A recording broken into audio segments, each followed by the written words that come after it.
दोस्तों नमस्कार। आपका हार्दिक स्वागत है आपके अपने चैनल लीगल लाइफ में। ये अंधकार से प्रकाश की ओर चलने की व्यवस्था का चित्रण करता है।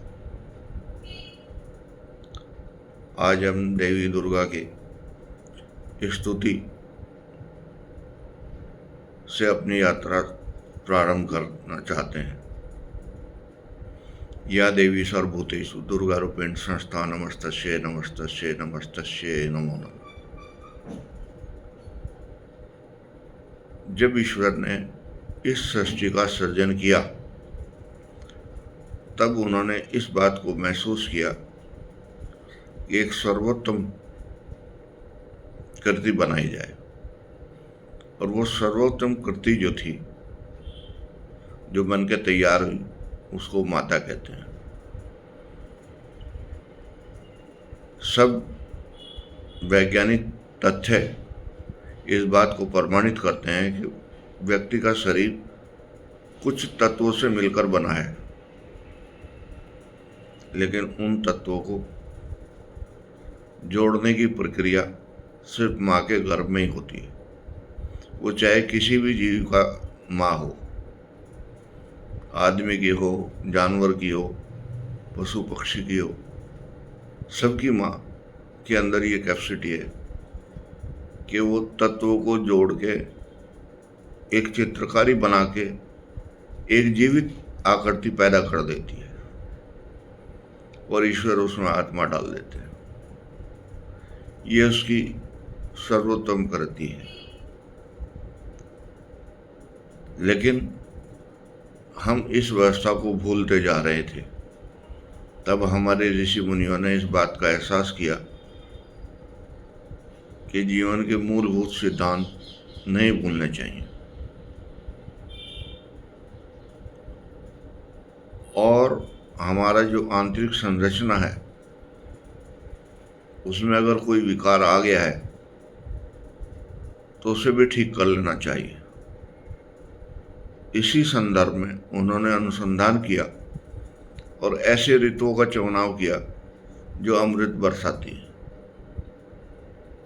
और उस ऋतुओं में जो नवरात्रे आते हैं उनमें साधन संपन्न लोगों के लिए, साधन संपन्न उन लोगों को कहते हैं जो अपने रिसोर्सेज से साधना करते हैं, जाप करते हैं, ध्यान करते हैं, सुगंध पैदा करते हैं,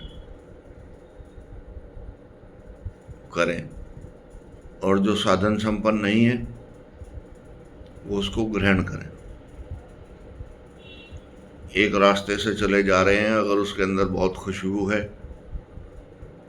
तो जो आदमी अनधिकृत है, जिसने उसमें कोई सहयोग नहीं दिया, वो भी धीरे धीरे गहरी सांस लेकर आगे निकलता है और थोड़ा रुकने की कोशिश करता है अगर उसके पास समय का अभाव ना हो। लेकिन अगर बदबू भरा रास्ता है तो नाक बंद करके वहाँ से निकलता है। यही जीवन का रास्ता है, और इस रास्ते में जो जो पड़ाव आते हैं उनको क्लियर करना ही मनुष्य का धर्म है। अगर मनुष्य इन 9 दुर्गाओं में साधना करता है तो उसकी मात्र शक्ति अंदर से जागृत हो जाती है, और जो उसके अंदर विकार आ गए हैं उनको ठीक करने का काम ऑटोमेटिक हो जाता है। उसको बाहर जाने की आवश्यकता नहीं। लेकिन कालांतर में हम ये चीज़ें भूल चुके हैं। हमें ऐसे विद्वानों की थोड़ी सी कमी नज़र आती है जो हमें उन मूल सिद्धांतों को नहीं बताते जिनसे हमारा विकास हो। ये आंतरिक व्यवस्थाएं हैं। अगर हमारी आंतरिक व्यवस्था ठीक होगी तो हमें बाह्य व्यवस्थाओं पर डिपेंड रहने की आवश्यकता नहीं पड़ेगी, और यही जीवन का मूल मंत्र है। और ये मूल मंत्र जब आ जाता है तब आदमी को आंतरिक प्रसन्नता होती है। वो मन मन मुस्कान में मुस्काता है, जैसे ईश्वर के बारे में कहते हैं कि मन मन मुस्का रहे हैं। ये उसकी विशेष कर्पदृष्टि है। जब उसकी विशेष कर्पदृष्टि होती है तो आदमी हर तरह से, वो चाहे शारीरिक दुख हो, चाहे मानसिक दुख हो, चाहे सामाजिक दुख हो, उनसे मुक्ति मिल जाती है, क्योंकि उसका इंटरनल सिस्टम इतना स्ट्रांग हो जाता है क्योंकि ईश्वर की बनाई हुई कृति में कमी तो हो ही नहीं सकती कोई, लेकिन अज्ञानतावश उसको हम प्रयोग नहीं कर पा रहे हैं। यही हमारी कमी है और इसी का हमें सुधार करना है और इसी के लिए हमें प्रार्थना करनी है और इसी के लिए हमें जब ध्यान करना है। नमस्कार।